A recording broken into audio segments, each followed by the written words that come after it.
Hello दोस्तों, good morning everyone. Welcome in our channel study India, the first step of success. India's online study channel. It is part of Aditya infinity group. तो जैसा कि आप लोग जानते हैं कि हम लोगों का क्लास प्रतिदिन सुबह 8 बजे से शुरू होता है, जिसमें हम लोग डिस्कस करते हैं 12 के एग्ज़ाम में आने वाले इम्पोर्टेंट क्वेश्चंस। तो इसी क्रम में आज का हमारा जो चैप्टर है वो 7.2 का ही हम लोग बना रहे हैं क्वेश्चन, और उसमें आपका जो इम्पोर्टेंट जितना था वो तो कंप्लीट हो चुका है उस टाइप में। अब हम लोग ने सब्स्टिट्यूशन मेथड से इंटीग्रेशन करना सीख लिया है। अगर आपने हमारा पिछला क्लास नहीं देखा है तो पिछला क्लास आप ज़रूर देखिए, और हमारे चैनल को आप सब्सक्राइब कर लीजिए अगर न्यू स्टूडेंट है तो। अगर आप लोग ऐसे हमारे क्लास को लाइक कर दीजिए अगर आपको क्लास अच्छा लगे तो क्लास को अंत तक देखिएगा, तभी आपको कोई भी चीज़ समझ में आ सकता है। नहीं तो कोई भी चीज़ को समझना इतना आसान बात नहीं है। तो इसके लिए आपको एकदम बेसिक फॉर्मूला तो आना ही चाहिए।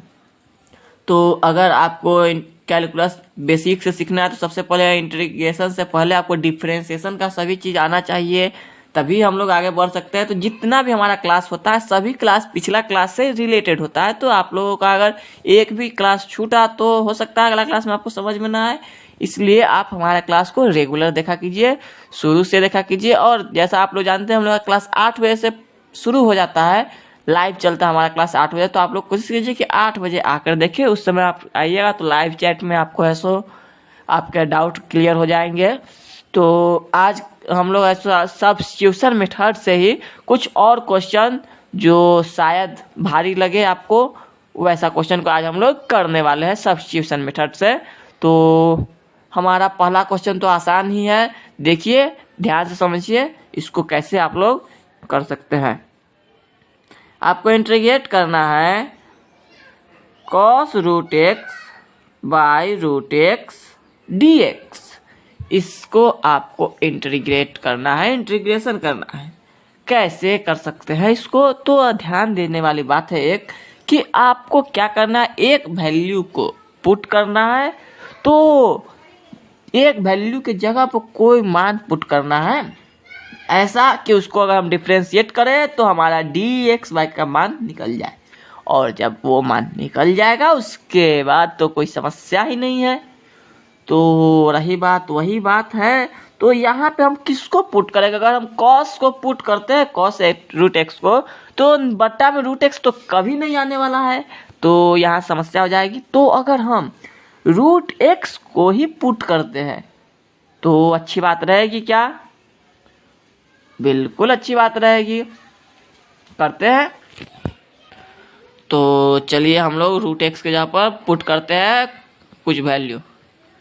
Putting root x equal to जो आपको मन में आए वो पुट कर दीजिए। जेड पुट कीजिए, पी पुट कीजिए, ए पुट कीजिए, कोई दिक्कत नहीं है, कोई परेशानी नहीं है, कुछ भी पुट कर सकते हैं।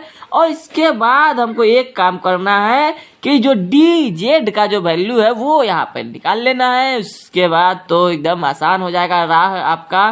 तो इसको आप डिफ्रेंशिएट कीजिए विथ रेस्पेक्ट टू एक्स, तो क्या हो जाएगा, d root x by d x d z by d x. तो आपको याद होगा रूट एक्स का डिफ्रेंशिएशन क्या होता है, जब हमने आपको पढ़ाया था पहले। डिफ्रेंशिएशन जरूरी है इंटीग्रेशन के लिए, तो आपको अगर वो याद होगा तो आप ऐसा बना सकते हैं इसको।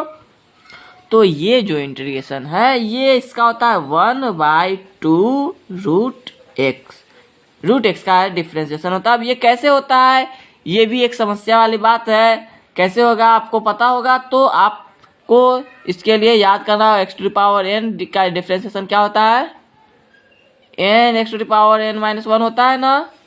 तो यहाँ पे अगर रूट एक्स के जगह पर अगर रखिए तो 1/2 रहेगा। इसका पावर अगर हम 1/2 में से घटा दे तो फिर बट्टा में चला जाएगा। इस तरह से इसको करते हैं। अगर आपको डिफ्रेंशिएशन में कोई भी समस्या है तो हमारा डिफ्रेंशिएशन का क्लास जरूर देखिए, पीछे आपको सभी क्लास मिल जाएंगे। अब देखिए हमको क्या जरूरत है, हमको जरूरत है 1/रूट एक्स इंटू एक्स। ये दो एक फालतू में आ रहा है, इस दो के जगह पर हम उधर पहुंचा देते हैं, बाकी का मान इधर रख लेते हैं। क्या हो जाएगा, तो 1/रूट एक्स डी एक्स बराबर 2 जेड। dz,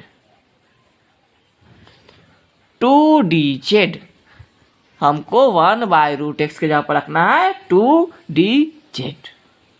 कोई समस्या? अभी हम लोग इसके बाद भारी क्वेश्चन भी करने वाले। ये क्वेश्चन तो एकदम आसान है। तो आज हमारा सब्स्टिट्यूशन मेथड का अंतिम क्लास है। इसके बाद जो आपको पढ़ना है वो 11th के फॉर्मूला से रिलेटेड है। जो हमारा अगला क्लास होगा, नेक्स्ट क्लास, वो 11th के ट्रिगोनोमेट्रिक फॉर्मूला आपको याद करके आना होगा, तब कल की क्लास होगा। तो आप लोग याद कर लीजिएगा, तब कल की क्लास होगा। आज की क्लास में हम लोग आते हैं। अब हम लोग करेंगे नाउ। अब हम लोगों को क्या करना है, √x के जगह पर हमने कितना वैल्यू पुट किया है, z, तो रख देंगे z। और ये बाकी 1/√x dx के जगह पर तो आ गया है 2dz रखना है ना। तो ये दो कांस्टेंट है, बाहर आ जाएगा cos z dz। चलिए, ये तो इंटीग्रेशन कंप्लीट हो चुका है। cos z का इंटीग्रेशन क्या होता है, cos का इंटीग्रेशन साइन होता है, तो हो जाएगा साइन z प्लस c। एक कांस्टेंट हमेशा रहेगा, तो ये कांस्टेंट जब रह चुका है तो अब रहा आपका समस्या वाली बात कि यहाँ पे z के जगह पर जो माने थे वो रख दीजिए और आपका आंसर कंप्लीट है। ये आपका सॉल्यूशन कंप्लीट हो चुका है। ये इंटीग्रेशन देखिए कोई ज़्यादा भारी नहीं है। आपको एक वैल्यू पुट करना है, दूसरा वैल्यू। तो इस तरह का जो प्रॉपर्टी है ये आप कब यूज कर सकते हैं, जब एक वैल्यू का डिफ्रेंसिएशन दूसरा वैल्यू आएगा, तभी हम लोग इस फॉर्मूला को यूज कर सकते हैं, नहीं तो नहीं कर सकते हैं। तो अगला क्वेश्चन हमारा है। इससे पहले अगर आप हमारे चैनल पर आज पहली बार आए हैं तो क्लास को एक बार लाइक कर दीजिए और चैनल को सब्सक्राइब करना ना भूलें। चैनल को सब्सक्राइब कर लीजिएगा तो ऐसे क्या होगा, आपको ऐसा हमारा नोटिफिकेशन मिलेगा, नोटिफिकेशन क्लास का। वैसे आप सब्सक्राइब कर लीजिएगा और बेल आइकन को दबा दीजिएगा तो नोटिफिकेशन आपको ऑटोमेटिकली मिल जाएगा। वैसे भी आपको नोटिफिकेशन का कोई खास ज़रूरत नहीं है, क्योंकि हमारा क्लास प्रतिदिन 8 बजे से शुरू हो जाता है। तो आप लोग 8 बजे तैयार होकर बैठिए और देखिए क्लास। तो इसके बाद अगर आपको उस समय टाइम नहीं मिलता है तो आप कभी भी हमारा क्लास देख सकते हैं। हमारा क्लास हमेशा हमारे चैनल पर मौजूद होता है, तो आपको जब समय मिले तब आप देख लीजिए, लेकिन क्लास रेगुलर देखा कीजिए। चलिए आगे बढ़ते हैं, अगला क्वेश्चन करते हैं।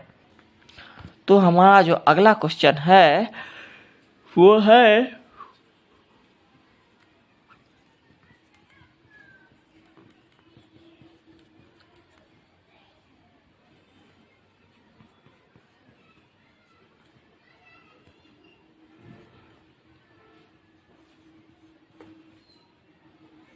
इतना बड़ा क्वेश्चन जो है ये, इसको आप लोग अगर एक ब्रैकेट में लिखना चाहे तो ब्रैकेट में भी लिख सकते हैं। तो ये इतना बड़ा क्वेश्चन है जिसको आपको करना है डिफ्रेंशिएट नहीं, इंटीग्रेट करना है। डिफ्रेंशिएट तो पहले करेंगे, उसके बाद इंटीग्रेट करेंगे। तो इसको सब्स्टिट्यूशन मेथड से हम लोग बनाएंगे। एक वैल्यू को क्या चीज़ को पुट करें हम, ये सोचने वाली बात है। तो इसके लिए आपका दिमाग चलना बहुत ज़रूरी है। आपको है सो हमारे पीछे चलिए, थोड़ा सा डिफ्रेंशिएशन में देख लेते हैं। इसमें किसका डिफ्रेंशिएट करें एक वैल्यू को लेके कि बाकी सब का आ जाए फॉर्मूला। तो आप इसके जगह पर पुट कर सकते हैं tan इनवर्स x4 को पुट कीजिए। इसके जगह पर z d p q r जो भी वैल्यू आपको समझ में आए पुट कर दीजिए, तो आपका बन जाएगा। तो हम लोग यहाँ पे क्या कर सकते हैं, putting tan inverse x4 equal to z। तो अब आपको क्या करना है, इसको डिफ्रेंशिएट करना है विथ रेस्पेक्ट टू x।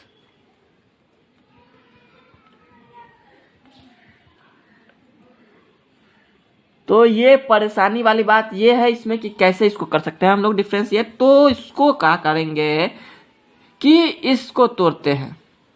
आपको चेन रूल याद होगा।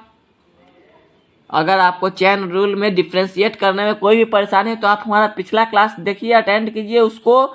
हमारा सभी क्लास हमारे चैनल पर मौजूद है। इसी तरह आपको ऐसे सब समझ में आ जाएगा, डाउट क्लियर हो जाएगा आपका। इसको चैन रूल में हम तब तक तोड़ते रहते हैं जब तक ये डिफरेंशिएट के बट्टा में डीएक्स ना आ जाए। पहले एंगल के रेस्पेक्ट, फिर पावर के रेस्पेक्ट, फिर इसके रेस्पेक्ट, फिर उसके रेस्पेक्ट, जैसे जैसे चैन रूल करना है। ये तो आपको, अगर आपने हमारा क्लास शुरू से देखा है तो आपको सब समझ में आ जाएगा। अगर नहीं देखा है तो अभी भी देर नहीं हुई है, जल्दी से देखना शुरू कीजिए क्लास हमारा शुरू से। जितने भी क्लास में क्वेश्चन बताए गए हैं सभी टाइप के बताए गए हैं, एक भी चीज नहीं छूटा गया है डिफ्रेंसिएशन में।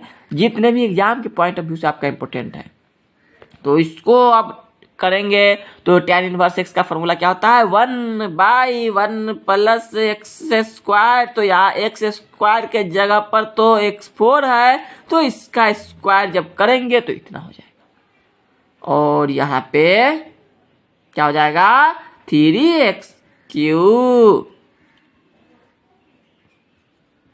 तो रहा बात, यहाँ पे हमारा सभी चीज तो आ ही चुका है, बस ये 3 है सो अच्छा नहीं लग रहा है, सॉरी 4 अच्छा नहीं लग रहा है। यहाँ 4 होगा तो ये 4 पीछे चला जाएगा, इधर पहुंचा देते हैं, बाकी सबको इधर ले आते हैं। तो हम कुल मिला के x³ / 1 प्लस x⁴ dx के जगह पर हम रख सकते हैं 1/4 dz। ध्यान दीजिएगा इस बात को कि इस 4 का हमको इधर काम नहीं था, हमको x³ / 1 प्लस x² dx का मान निकालना था। बाकी इसका मान तो हमको पता ही है, तो फिर साइन का इंटीग्रेशन कर देंगे तो बड़े आराम से, बड़े आसानी से, सस्ते में निपट जाएगा। लेकिन आपको डिफ्रेंसिएशन आना चाहिए, एक बात ये रहती है। और आपको क्वेश्चन देख के बताना होगा, कहीं लिखा नहीं रहेगा कि इसको आपको सब्स्टिट्यूशन मेथड से बनाना है, तो समझने वाली बात है। अब जो काम है आपको करना है कि पुट करना है इस वैल्यू को यहाँ पर। Now x³ sin tan inverse x4 / 1 plus x⁴ dx। इसके जगह पर आपको देखिए इस पूरा के जगह पर dx रखना है। पहले साइन z हो जाएगा, इसके जगह पर z रखे हैं, और पूरा के जगह पर 1/4 dz। ये ध्यान देने वाली बात है, क्या चीज हुआ यहाँ पर। इसके जगह पर तो हमने z माना है तो यहाँ z डाल दिए, और इस पूरा का जो वैल्यू है, बाकी जो बचा इसका वैल्यू हमने यहाँ पर पता किया था। बस कुछ है नहीं, 1/4 बाहर आ जाएगा। और साइन का इंटीग्रेशन आपको याद होगा, हमने पहला क्लास में बताया था कि साइन का इंटीग्रेशन माइनस कॉस होता है। तो प्लस सी हो गया, हमारा आंसर कंप्लीट है। जेड के जगह पर हम लोग जो वैल्यू माने थे वो डाल देंगे, और आपका आंसर आ चुका है पूरी तरीके से आपकी मुट्ठी में। ये रहा इंटीग्रेशन, ठीक है, कोई परेशानी नहीं है। देखिए इसको एक बार फिर से समझ लीजिए, हमने क्या किया, इसके जहाँ पे एक वैल्यू को पुट किया, इसके मान z रखा, उसका इसको डिफ्रेंशिएट करिए तो ये बाकी चीज अपने आप आ गया।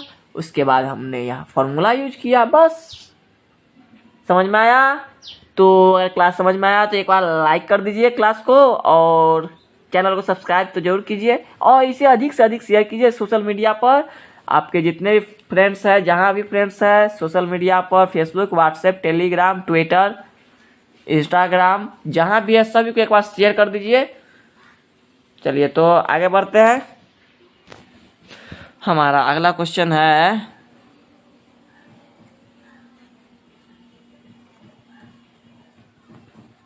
ध्यान से देखिए कितना बड़ा हो रहा है क्वेश्चन।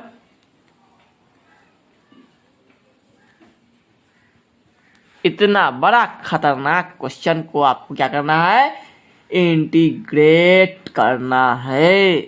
तो इसमें ध्यान दीजिए, ये इंटीग्रेशन का चेन इतना बड़ा दीजिए कि पूरा कवर हो जाए, ठीक है। तो ये हमारा आज का अंतिम क्वेश्चन है, और सब्स्टिट्यूशन मेथड का भी अंतिम क्वेश्चन। इसके बाद आपका चलेगा ट्रिग्नोमेट्रिक फंक्शन का डिफरेंशिएट, जिसको आपको 11 के लिए आपको उसका जानना पड़ेगा। तो अगर आपको चाहिए तो आप बताइए, कमेंट कीजिए, आपको 11th का फॉर्मूला भी लिख दिया जाएगा त्रिकोणमिति का।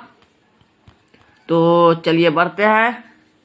यहाँ पे किसको पुट कीजिएगा कि बाकी सभी वैल्यू आ जाए। तो यहाँ पे हम लोग पुट करेंगे x प्लस लॉग एक्स, पूरे के जगह पर z पुट करेंगे तो हमारा देखिए इसका वैल्यू आ जाएगा। और वहाँ से हम लोग फार्मूला पर चले जाएंगे। तो पुट करते हैं, putting x plus log x बराबर z। इसको डिफ्रेंशिएट कीजिए, ठीक है। तो क्या हो जाएगा, dx by d x D log x by d x बराबर dz बाई डी एक्स। तो ये हो जाएगा 1, ये हो जाएगा 1/x और ये हो जाएगा dz बाई डी एक्स। अगर हम इधर इसका एलसीएम लेते हैं तो क्या हो जाएगा, x प्लस 1 और ये dx को इधर ले आइए। देखिए हमारा पूरा का वैल्यू पता चल चुका है। देखिए हमको x प्लस 1/x के dx इसके जगह पर रखना है हमको dz। यहाँ पे यही काम करना है, यही परेशानी वाली बात है कि आपको दिमाग लगाना होगा कि किसका वैल्यू हम लोग निकाले और पुट करें कि आपका आंसर आ जाए। तो यही समस्या है, जो भी समस्या है यही है। तो आगे बढ़ते हैं और ध्यान से देखिएगा ये क्वेश्चन को कैसे बनता है। इसके बाद तो नाउ लिखेंगे। अब हम लोगों को कहाँ जाना है, अब हम लोगों को फिर से एक बार क्वेश्चन पर आना है और क्वेश्चन को एक बार फिर से अच्छा से समझ के एक बार फिर से लिख लेना है।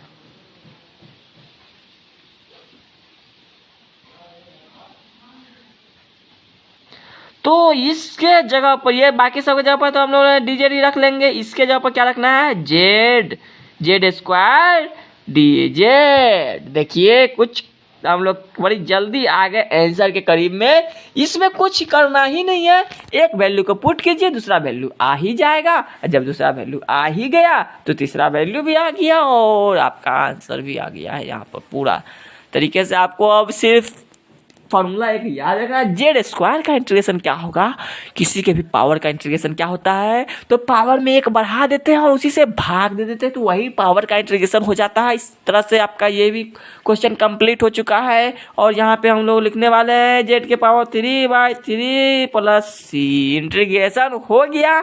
इंटीग्रेशन का साइन जैसे ही हटाएंगे कॉन्स्टेंट देंगे इंटीग्रेट करने के बाद, और शायद वो कांस्टेंट आ चुका है हमारा, इसलिए हमारा क्वेश्चन बन चुका है। और जेड के जगह पर जो हमने माना था वो डाल देंगे और आपका आंसर आ गया। यही तो है इंटीग्रेशन। तो देखिए आपका सब्स्टिट्यूशन मेथड समाप्त हो चुका है और ट्रिग्नोमेट्रिक फंक्शन एक बार फॉर्मूला हम लोग लिख लेते हैं। आप भी लिख लीजिए अच्छे से, जिस फॉर्मूला का यूज होगा उस फॉर्मूला को आप लोग लिखिएगा, ठीक है। चलिए तो ये क्वेश्चन कंप्लीट हो चुका है। हम लोग एक बार डिफरेंशिएशन अब कल से ट्रिग्नोमेट्रिक फंक्शन के रिलेटेड में हम लोग पढ़ेंगे, तो आपको याद करके आना होगा उस बात को। तो चलिए हम लोग एक बार लिख लेते हैं अच्छे से। आज का ट्रिग्नोमेट्रिक फंक्शन 11th में आपने पढ़ा होगा, वो सभी बात को यहाँ याद करना होगा, ठीक है। चलिए तो आगे बढ़ा जाए, बढ़ते हैं। ओके, तो ट्रिग्नोमेट्रिक फंक्शन आप लोग बुक से भी देख के लिख सकते हैं, तो आप लोग बुक से ही देख के लिख लीजिएगा। तो आप लोग ध्यान से पढ़ के आइएगा अगला दिन ट्रिग्नोमेट्रिक फंक्शन। और हमारा आज का क्लास यहीं समाप्त होता है। मिलते हैं हम लोग अगले क्लास में कुछ नए क्वेश्चंस के साथ। तब तक के लिए आप लोग हमारे क्लास को शेयर कर दीजिए अगर क्लास अच्छा लगा तो, और अधिक से अधिक दोस्तों में शेयर कीजिए। मिलते हैं हम लोग अगले क्लास में। Good bye. अगर यह वीडियो आपको पसंद आया है तो इसे लाइक कीजिए, शेयर कीजिए, कमेंट कीजिए। और अगर आप नए स्टूडेंट हैं और हमारे चैनल पर पहली बार आए हैं तो आप इस चैनल को सब्सक्राइब कर लीजिए और इसे अधिक से अधिक बच्चों तक पहुंचाइए ताकि सभी बच्चे अपने प्रिपरेशन अच्छे से कर सके। और तब तक के लिए स्वस्थ रहिए, व्यस्त रहिए, मस्त रहिए। जय हिंद।